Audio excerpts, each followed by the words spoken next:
1 month ago, I packed my bags in Germany and, really not knowing what awaits me here, I moved as an exchange student for 4 months to Seoul, South Korea. And let me tell you this month was a hell of a ride, but in the end, it turned out to be full with core memories and valuable lessons for the rest of my life. So in this video, I'm gonna talk about all the challenges and hardships, my beautiful experiences, all the highlights of this month. So stay tuned. Let's start from the very first day. I actually took the plane from Frankfurt to Seoul, Incheon, on the 27th of August and landed on the 28th in the morning around 10 a.m. And when we landed, I was a bit overwhelmed actually because I had to realize I've been dreaming about this for so long and now I'm here in Seoul. Like, what? I was really overwhelmed and I thought there's just no way going back home after this plane landed. So there were so many thoughts in my mind at that time. But what I was really happy about is that I wasn't alone. I had a friend of mine with me. I actually got to know her on that day, really. She studies at the same university as I do back in Germany, and she studies also here. So we were together, and basically, we took a taxi from the airport. But let me tell you this, as soon as we got out of this AC airport, it was so hot, it was so humid that I think nothing could have prepared me for this feeling when we got out of that door. In the summer in Korea, it's like when you go out, you just like walk into a really hot wall. It feels literally like that because it's so humid. So it was around like 30 degrees already at 10 a.m.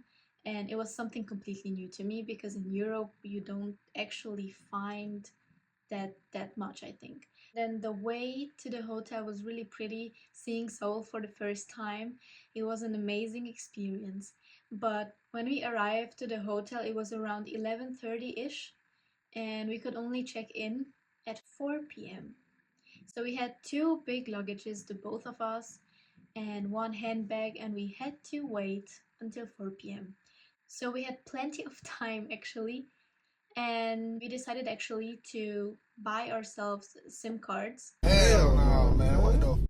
But it was so funny because we didn't even have access to internet or anything else. Hell no, man. What the? So we had to find our way in Seoul, in a completely new city for us, without any internet. Hell no, man. What the? So it was really funny. But yeah, at the end, we found the shop. We were sweating so much. We were both hungry. And then we treated ourselves in a cafe. The best feeling that day was going back to the hotel and taking a nice cold shower. It was like the best feeling ever that I felt in a long time. Let me tell you this. The first thing that I ate in Korea was actually bibimbap, and it was so good. And I actually was a bit afraid that it's gonna be too spicy, but it was actually pretty bearable. And then the second day was an even bigger disaster than the first day because we had to come to the dorm, and we actually planned to be here around 11 a.m., but we could only check out at 11 a.m. from the hotel. So we had to be really quick. And then, because of my not knowingness of where to go here in Seoul, we actually took the wrong bus. Hell no, man. What the? So we couldn't be up here because let me tell you this, the dorm and the whole university is like up a hill. So we didn't know how to get up, and we weren't able to be here until the lunch break. So we had to wait here. So it was really funny, a really fun experience, but we were so frustrated. After that, we had an orientation day. It was really good.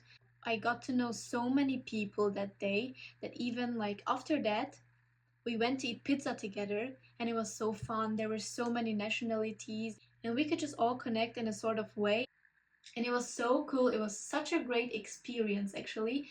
But like the only thing that was a bit weird was like the fact that Koreans order food differently, so that was like the first thing that I had to learn here. I think when they are 8 people, they would usually order 3 pizzas or something like that, and just each and everyone would take 2 or 3 slices from everywhere, and then that would be fine. But we ordered 7 pizzas and one big salad, so I think the waitress was pretty overwhelmed by the fact that we ordered so much, but it was a great lesson to learn and it was a more amazing experience. After that, everything went actually smoother, and from here, I will just share my better or greater experiences. So, after this orientation day, I got to pack out my stuff fully. I will just show you a few clips of the dorm. I just briefly want to mention that I love my dorm room. It's so pretty. I feel like it looks also really homey and it has a really good and calm vibe. But I'm actually going to do a video to that later on this channel.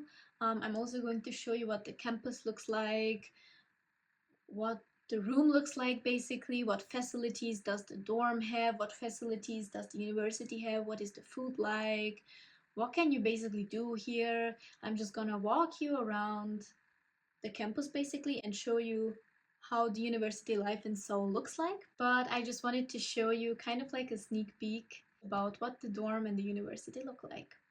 So let me tell you a bit about dancing here in Seoul, because as I already said, I'm a dancer and a dance teacher back in Germany, so I obviously take the opportunity to dance here.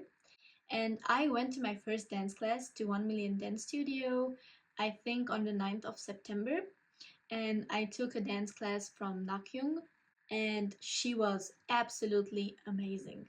Her class was so good. I learned so much alone from that class that it's crazy. That training session was something that I think I've never experienced before. Going into the building itself, I felt like my heart was going to pop out of my chest. I was so nervous because I know that 1 Million Dance Studio is one of the greatest dance studios around the world. So I was so excited that I actually got to be there. One thing that I found really weird but so cool was that the Koreans line up their bottles in front of the dance studio so that they can make sure that they save their place in the line while waiting. And then you just have to scan a QR code and then you go into the classroom. And the bottles are so important because if you go in fast, you can take the best places, like in the front or in the middle of the room. Immediately, I felt like I was in a whole different world. I thought the Koreans, they train so focused and they have this kind of respect for the teacher where they look up to that person, and I found it so cool that they appreciate every single moment in the dance class. And I actually took away all the choreography, which was really weird because I had to learn a choreo in 1 hour, which I usually do actually in 3 weeks back at home. So I was really proud of myself, but I was also really overwhelmed because I got called out to film a video with the teacher.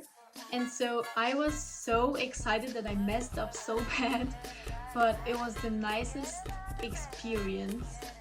And I think alone this fact made such a big impact on the way I see myself or my dance career, because I had it in my mind like this: oh my god, this is like the 1 million dance studio. It's that one studio. And never in the way you're going to get called out to dance, but at least you take experience with yourself, right? And then I got called out to dance with the dance teacher. Like, I'm getting emotional even thinking about it. But yeah. Since then, I took actually 2 more classes, and let me tell you this: the sore muscles are hitting different here because I give 100% throughout the whole class, but I'm having so much fun here dancing. It's really, really cool. I can't wait to take you on even more dance classes. And I'm also going to make a video actually, or sort of like a vlog about a dance class here at 1 million. So stay tuned. And the last point that I want to talk about is the food and culture. So for me, I think the yummiest food up until now was literally the first bibimbap that I ate. Other than that, I tried many different foods. And let me tell you this, I imagined Korean food to be a lot more different. I was really afraid of the fact that it's going to be so spicy that I'm not going to be able to eat it, but it's actually very pleasant. And in the first 2 weeks, I had to get used to all of these new flavors and new sauces, and they put relatively a lot of sauce on things. And there are so many cafes around here. No matter where you walk, you can see a coffee shop and just sit down and drink a nice coffee. There's nice music. And I think one of my favorite things here is matcha because it comes from Jeju Island. It's literally made in Korea, and I'm a really big fan of matcha, also back in Germany. But this one here hits different, let me tell you this. So, yeah, all the foods, everything that I've tried up until now, I liked all of them. So, if you enjoy good food, Korea is for you. And so, a bit about culture. I think what shocked me the most was the fact that I thought people are so polite. I actually don't know what I expected, but hmm. I just found it so funny that when you walk on the street, and for example, you want to cross the street, right? People just walk from all directions. So I found it really weird that I thought people are going to be like really polite and just take care of you and always look where you're going and then they are going to adjust, but no. They just walk like straight where they want to. And then if you don't move, they're not going to move. So I actually learned this in my business communications class that there is a thing in Korea called nunchi, which I don't know what that means, but it's basically about the fact that Korean people they know how to adjust. And after I learned this, it was actually a lot easier to move around Koreans and to just observe how they live, if that makes sense. Now that I know it, I understand it and I respect it, and it's something that is actually quite genius. That was, I think, my second shock when I came to Korea that people are just nunching each other, if you would like to put it that way. That's how my professor actually said it. So, all in all, I learned so much, and it's just only been 1 month. I at first doubted myself and I thought, I don't know if I will be able to do this alone. But now here I am, and I had to learn how to trust my abilities to be here and also how to adapt basically to a completely different climate. I had jet lag, and people have a different view on life here. So I think I learned pretty well how to adapt to all of these things. And I am so thankful that I get to experience this and that I'm here. I always have to remind myself that it's a rare experience and that I'm really thankful for that. So, if you would like to see more and you are interested in my journey, please subscribe to my channel and follow me along on this journey because I'm gonna post videos about the dorm, about the university, about dance classes, about food, vlogs, and so much more. So, if you're interested in all of these, please join me on this journey. And I thank you for watching this video and for joining me today. And I'm gonna see you in the next video. Bye!